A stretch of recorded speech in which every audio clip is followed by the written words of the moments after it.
When I was young, my family lived overseas. I lived in Indonesia for a few years. And my mother, she didn't have the money to send me where all the American kids went to school. But she thought it was important for me to keep up with an American education. So she decided to teach me extra lessons herself, Monday through Friday. But because she had to go to work, the only time she could do it was at 4:30 in the morning. But whenever I'd complain, my mother would just give me one of those looks and she'd say, "This is no picnic for me either, Buster." So I know that some of you are still adjusting to being back at school, but I'm here today because I have something important to discuss with you. My father left my family when I was 2 years old, and I was raised by a single mom who had to work and who struggled at times to pay the bills and wasn't always able to give us the things that other kids had. There were times when I missed having a father in my life. There were times when I was lonely and I felt like I didn't fit in. So I wasn't always as focused as I should have been on school. And I did some things that I'm not proud of. And I got in more trouble than I should have. And my life could have easily taken a turn for the worse. But I was lucky. I got a lot of second chances. And I had the opportunity to go to college and law school and follow my dreams. My wife, our First Lady, Michelle Obama, she has a similar story. Neither of her parents had gone to college, and they didn't have a lot of money. But they worked hard, and she worked hard so that she could go to the best schools in this country. Some of you might not have those advantages. Maybe you don't have adults in your life who give you the support that you need. Maybe someone in your family has lost their job, and there's not enough money to go around. Maybe you live in a neighborhood where you don't feel safe, or have friends who are pressuring you to do things you know aren't right. Maybe you could be a great writer, maybe even good enough to write a book or articles in a newspaper, but you might not know it until you write that English class paper that's assigned to you. Maybe you could be an innovator or an inventor, maybe even good enough to come up with the next iPhone or the new medicine or vaccine, but you might not know it until you do your project for your science class. Maybe you could be a mayor or a senator or a Supreme Court justice, but you might not know that until you join student government or the debate team. And no matter what you want to do with your life, I guarantee that you'll need an education to do it. You want to be a doctor or a teacher or a police officer? You want to be a nurse or an architect? A lawyer or a member of our military? You're going to need a good education for every single one of those careers. You cannot drop out of school and just drop into a good job. You've got to train for it and work for it and learn for it. And this isn't just important for your own life and your own future. What you make of your education will decide nothing less than the future of this country. The future of America depends on you. What you're learning in school today will determine whether we as a nation can meet our greatest challenges in the future. You'll need the knowledge and problem-solving skills you learn in science and math to cure diseases like cancer and AIDS, and to develop new energy technologies and protect our environment. You'll need the insights and critical thinking skills you gain in history and social studies to fight poverty and homelessness, crime and discrimination, and make our nation more fair and more free. You'll need the creativity and ingenuity you develop in all your classes to build new companies that will create new jobs and boost our economy. We need every single one of you to develop your talents and your skills and your intellect so you can help us old folks solve our most difficult problems. If you don't do that, if you quit on school, you're not just quitting on yourself, you're quitting on your country. Now, I know it's not always easy to do well in school. I know a lot of you have challenges in your lives right now that can make it hard to focus on your schoolwork. I get it. I know what it's like. But at the end of the day, the circumstances of your life, what you look like, where you come from, how much money you have, what you've got going on at home, none of that is an excuse for neglecting your homework or having a bad attitude in school. That's no excuse for talking back to your teacher or cutting class or dropping out of school. There is no excuse for not trying. Where you are right now doesn't have to determine where you'll end up. No one's written your destiny for you. Because here in America, you write your own destiny. You make your own future. That's what young people like you are doing every day all across America. That's why today I'm calling on each of you to set your own goals for your education and do everything you can to meet them. Your goal can be something as simple as doing all your homework, paying attention in class, or spending some time each day reading a book. Maybe you'll decide to get involved in an extracurricular activity or volunteer in your community. Maybe you'll decide to stand up for kids who are being teased or bullied because of who they are or how they look. Because you believe, like I do, that all young people deserve a safe environment to study and learn. Maybe you'll decide to take better care of yourself so you could be more ready to learn. But whatever you resolve to do, I want you to commit to it. I want you to really work at it. I know that sometimes you get that sense from TV that you can be rich and successful without any hard work. That your ticket to success is through rapping or basketball or being a reality TV star. Chances are you're not going to be any of those things. The truth is, being successful is hard. You won't love every subject that you study. You won't click with every teacher that you have. Not every homework assignment will seem completely relevant to your life right at this minute. And you won't necessarily succeed at everything the first time you try. That's okay. Some of the most successful people in the world are the ones who've had the most failures. J.K. Rowling, who wrote Harry Potter. Her first Harry Potter book was rejected 12 times before it was finally published. Michael Jordan was cut from his high school basketball team. He lost hundreds of games and missed thousands of shots during his career. But he once said, "I have failed over and over and over again in my life, and that's why I succeed." These people succeeded because they understood that you can't let your failures define you. You have to let your failures teach you. You have to let them show you what to do differently the next time. So if you get into trouble, that doesn't mean you're a troublemaker. It means you need to try harder to act right. If you get a bad grade, that doesn't mean you're stupid. It just means you need to spend more time studying. No one's born being good at all things. You become good at things through hard work. You're not a varsity athlete the first time you play a new sport. You don't hit every note the first time you sing a song. You've got to practice. The same principle applies to your schoolwork. You might have to do a math problem a few times before you get it right. You might have to read something a few times before you understand it. You definitely have to do a few drafts of a paper before it's good enough to hand in. Don't be afraid to ask questions. Don't be afraid to ask for help when you need it. I do that every day. Asking for help isn't a sign of weakness, it's a sign of strength. Because it shows you have the courage to admit when you don't know something, and that then allows you to learn something new. So find an adult that you trust, a parent, a grandparent, or a teacher, a coach, or a counselor, and ask them to help you stay on track to meet your goals. And even when you're struggling, even when you're discouraged, and you feel like other people have given up on you, don't ever give up on yourself. Because when you give up on yourself, you give up on your country. The story of America isn't about people who quit when things got tough. It's about people who kept going, who tried harder, who loved their country too much to do anything less than their best. It's the story of students who sat where you sit 250 years ago and went on to wage a revolution, and they founded this nation. Young people.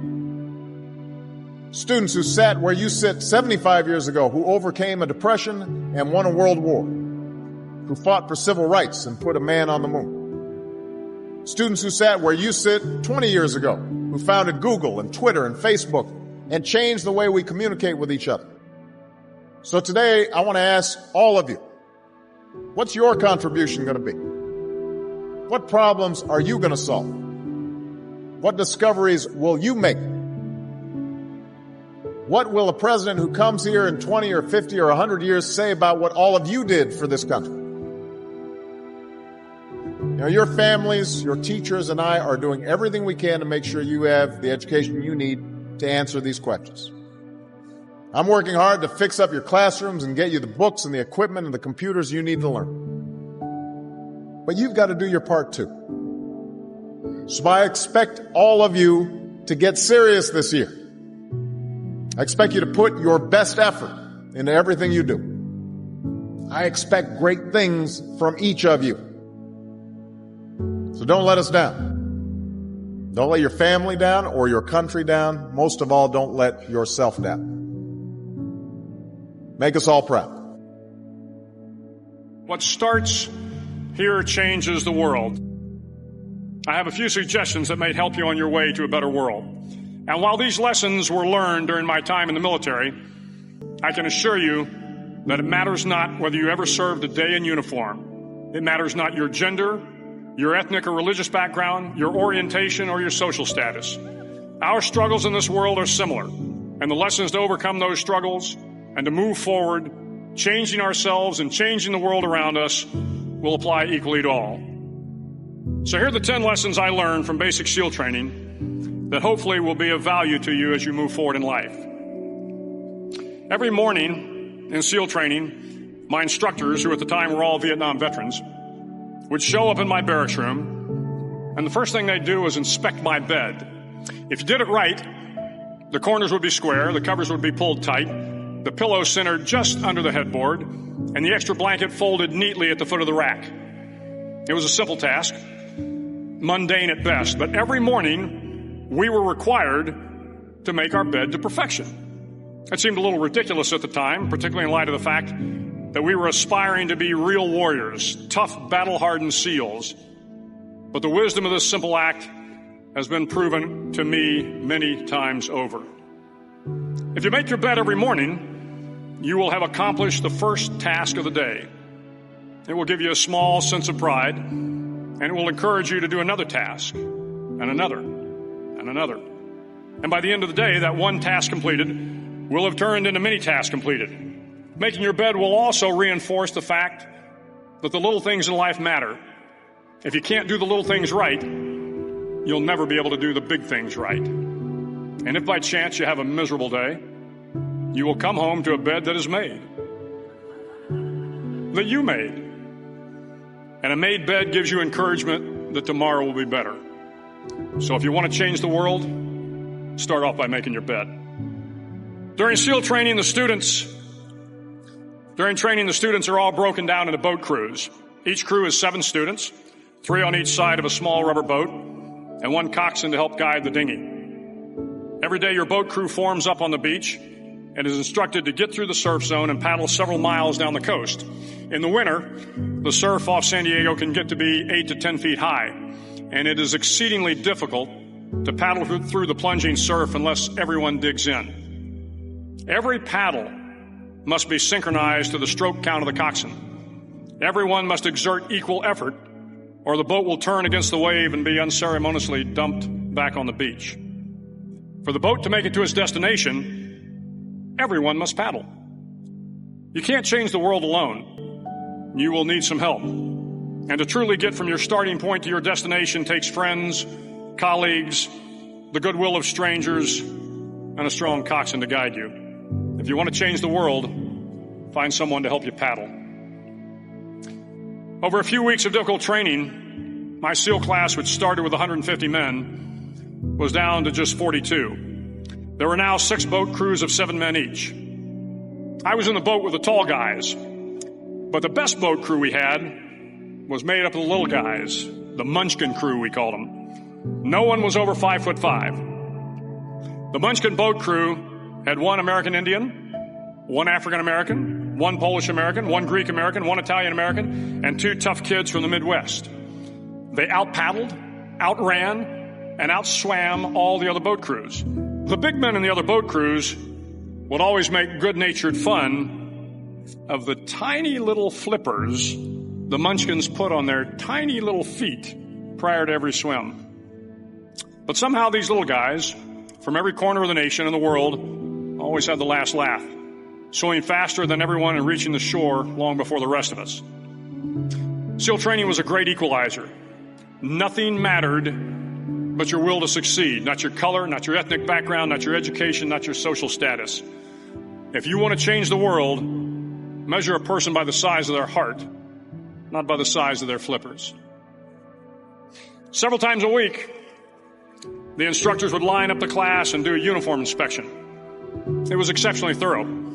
Your hat had to be perfectly starched, your uniform immaculately pressed, your belt buckle shiny and void of any smudges. But it seemed that no matter how much effort you put into starching your hat or pressing your uniform or polishing your belt buckle, it just wasn't good enough. The instructors would find something wrong. For failing the uniform inspection, the student had to run, fully clothed, into the surf zone, then wet from head to toe, roll around on the beach until every part of your body was covered with sand. The effect was known as a sugar cookie. You stayed in the uniform the rest of the day, cold, wet, and sandy. There were many a student who just couldn't accept the fact that all their efforts were in vain, that no matter how hard they tried to get the uniform right, it went unappreciated. Those students didn't make it through training. Those students didn't understand the purpose of the drill. You were never going to succeed. You were never going to have a perfect uniform. The instructors weren't going to allow it.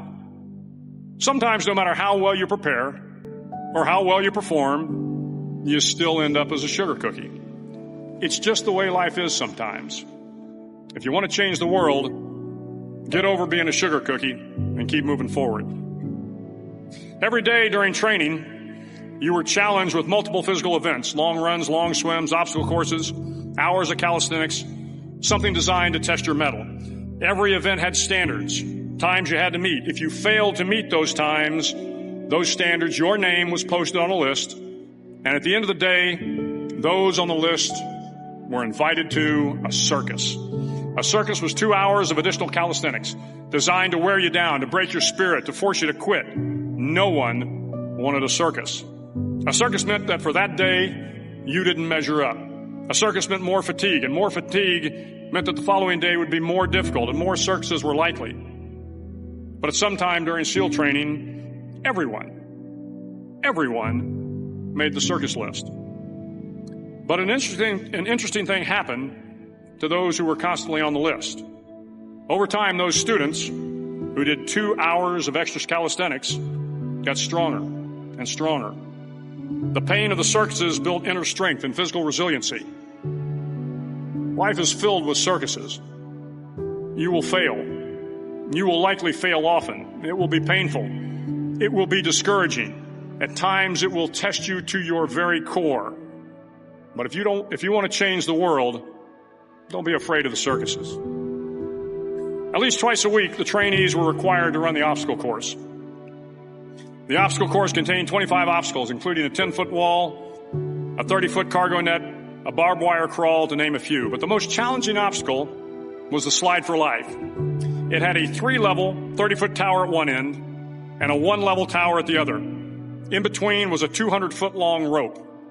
You had to climb the 3-tiered tower, and once at the top, you grabbed the rope, swung underneath the rope, and pulled yourself hand over hand until you got to the other end. The record for the obstacle course had stood for years when my class began in 1977. The record seemed unbeatable until one day a student decided to go down the slide for life head first. Instead of swinging his body underneath the rope and inching his way down, he bravely mounted the top of the rope and thrust himself forward. It was a dangerous move, seemingly foolish and fraught with risk. Failure could mean injury and being dropped from the course. Without hesitation, the student slid down the rope perilously fast. Instead of several minutes, it only took him half that time. And by the end of the course, he had broken the record. If you want to change the world, sometimes you have to slide down the obstacles head first. During the land warfare phase of training, the students are flown out to San Clemente Island, which lies off the coast of San Diego. The waters off San Clemente are a breeding ground for the great white sharks. To pass SEAL training, there are a series of long swims that must be completed. One is the night swim. Before the swim, the instructors joyfully brief the students on all the species of sharks that inhabit the waters off San Clemente. They assure you, however, that no student has ever been eaten by a shark, at least not that they can remember. But you are also taught that if a shark begins to circle your position, stand your ground. Do not swim away. Do not act afraid. And if the shark, hungry for a midnight snack, darts towards you, then summons up all your strength and punch him in the snout, and he will turn and swim away. There are a lot of sharks in the world. If you hope to complete the swim, you will have to deal with them. So if you want to change the world, don't back down from the sharks. As Navy SEALs, one of our jobs is to conduct underwater attacks against enemy shipping. We practice this technique extensively during training. The ship attack mission is where a pair of SEAL divers is dropped off outside an enemy harbor and then swims well over 2 miles underwater, using nothing but a depth gauge and a compass to get to the target. During the entire swim, even well below the surface, there is some light that comes through. It is comforting to know that there is open water above you. But as you approach the ship, which is tied to a pier, the light begins to fade. The steel structure of the ship blocks the moonlight. It blocks the surrounding street lamps. It blocks all ambient light. To be successful in your mission, you have to swim under the ship and find the keel, the center line, and the deepest part of the ship. This is your objective. But the keel is also the darkest part of the ship, where you cannot see your hand in front of your face, where the noise from the ship's machinery is deafening, and where it gets to be easily disoriented, and you can fail. Every SEAL knows that under the keel, at that darkest moment of the mission, is a time when you need to be calm, when you must be calm, when you must be composed, when all your tactical skills, your physical power, and your inner strength must be brought to bear.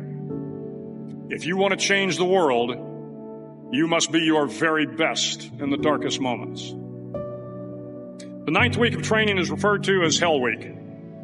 It is 6 days of no sleep, constant physical and mental harassment, and one special day at the Mud Flats. The Mud Flats are an area between San Diego and Tijuana where the water runs off and creates the Tijuana Sloughs, a swampy patch of terrain where the mud will engulf you. It is on Wednesday of Hell Week that you paddle down to the Mud Flats and spend the next 15 hours trying to survive the freezing cold, the howling wind, and the incessant pressure to quit from the instructors. As the sun began to set that Wednesday evening, my training class, having committed some egregious infraction of the rules, was ordered into the mud. The mud consumed each man till there was nothing visible but our heads. The instructors told us we could leave the mud if only 5 men would quit. Only 5 men, just 5 men, and we could get out of the oppressive cold. Looking around the mud flat, it was apparent that some students were about to give up. It was still over 8 hours till the sun came up. 8 more hours of bone-chilling cold. The chattering teeth and the shivering moans of the trainees were so loud, it was hard to hear anything. And then one voice began to echo through the night. One voice raised in song. The song was terribly out of tune, but sung with great enthusiasm. One voice became 2, and 2 became 3, and before long, everyone in the class was singing. The instructors threatened us with more time in the mud if we kept up the singing, but the singing persisted, and somehow the mud seemed a little warmer, and the wind a little tamer, and the dawn not so far away.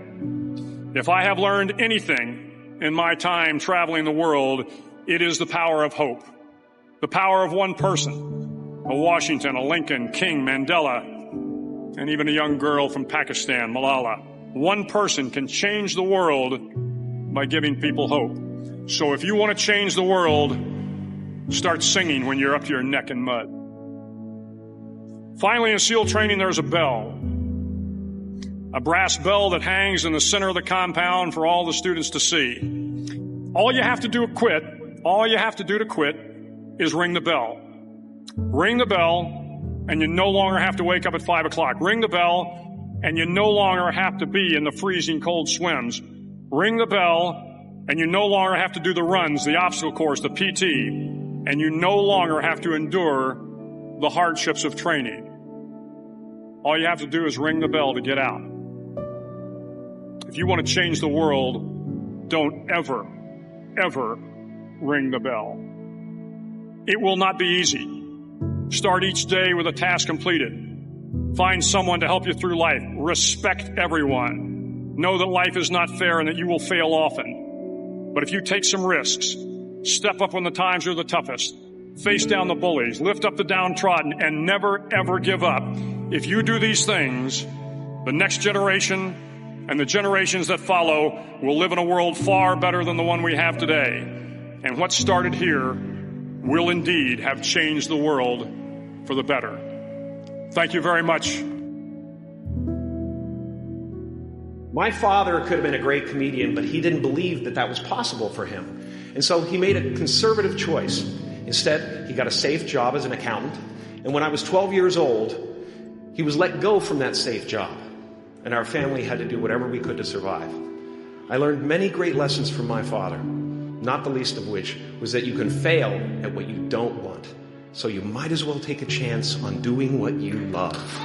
It's not the only thing he taught me, though. You know, I watched the effect of my father's love and humor and how it altered the world around me. And I thought, that's something to do. That's something worth my time.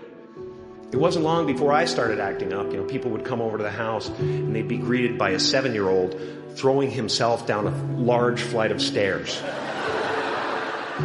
They would say, "What happened?" And I would say, "I don't know. Let's check the replay."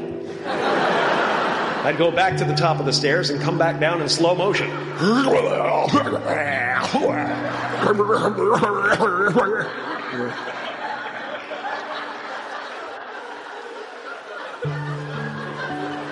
It was a very strange household. My father used to brag that I wasn't a ham, I was the whole pig. And he treated my talent as if it was his second chance.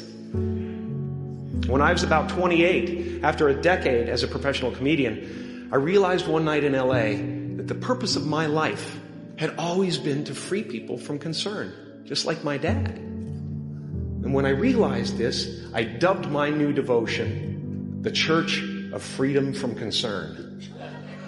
The Church of FFC. And I dedicated myself to that ministry.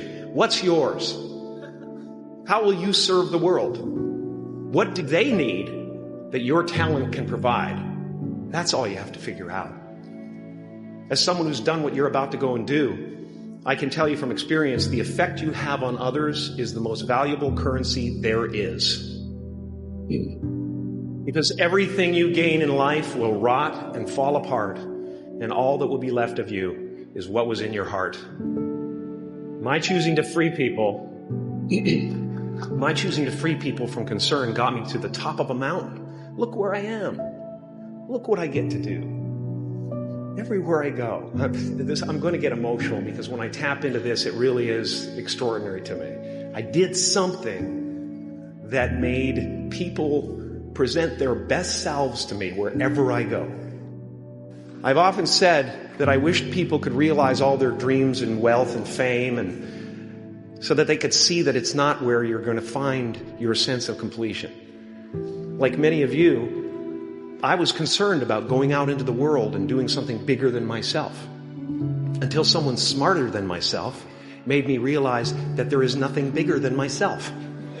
Because life doesn't happen to you, it happens for you. How do I know this? I don't, but I'm making sound, and that's the important thing. That's what I'm here to do. Sometimes I think that's the only thing that's important, really. You know, it's just letting each other know we're here.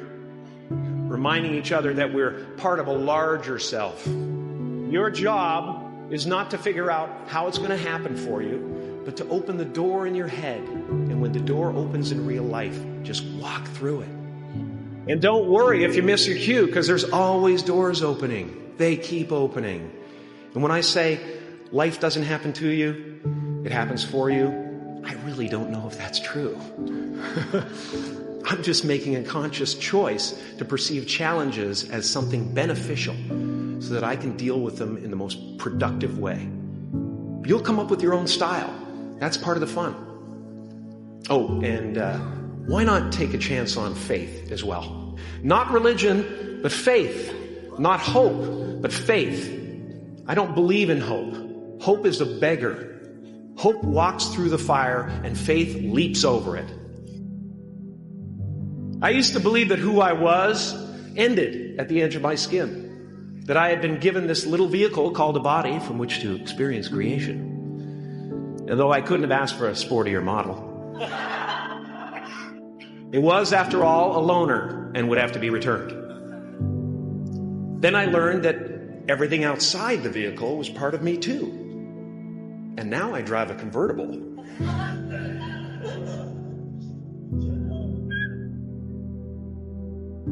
Yeah, man. Top down, wind of my hair.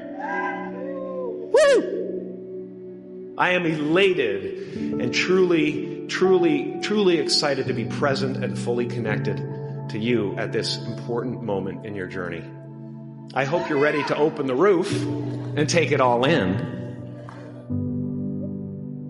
You are the vanguard of knowledge and consciousness, a new wave in a vast ocean of possibilities. On the other side of that door, there's a world starving for new ideas, new leadership. I've been out there for 30 years. She's a wildcat. Oh, she'll rub up against your leg and purr until you pick her up and start petting her. And then out of nowhere, she'll swat you in the face.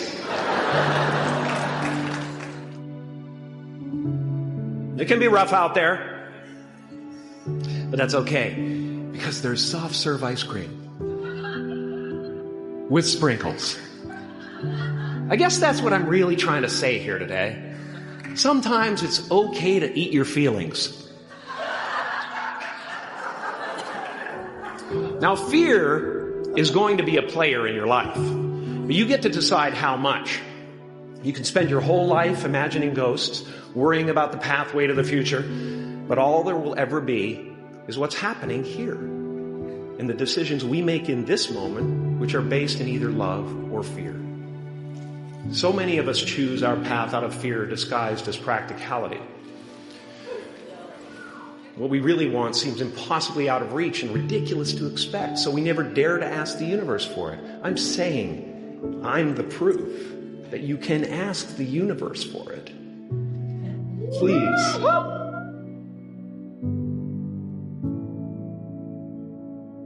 I am at the top of the mountain, and I was, and the only one I hadn't freed was myself.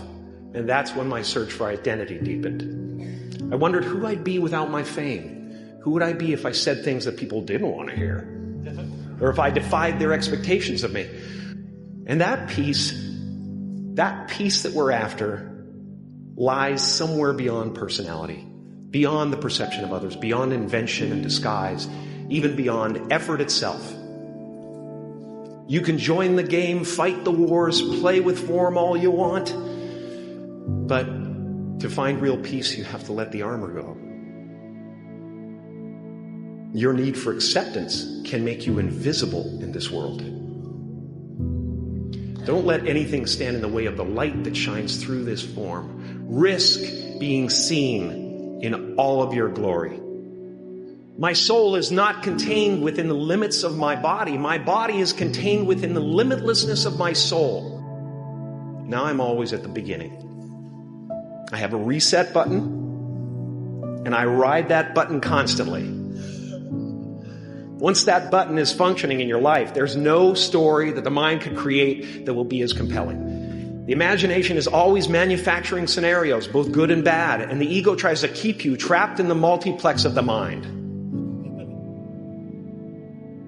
Our eyes are not viewers. They are also projectors that are running a second story over the picture that we see in front of us all the time. Fear is writing that script, and the working title is, I'll Never Be Enough. I had a substitute teacher from Ireland in the 2nd grade that told my class during morning prayer that when she wants something, anything at all, she prays for it and promises something in return, and she always gets what she wants. So I'm sitting at the back of the classroom, thinking, wow, my family can't afford a bike, So I went home and I prayed for one.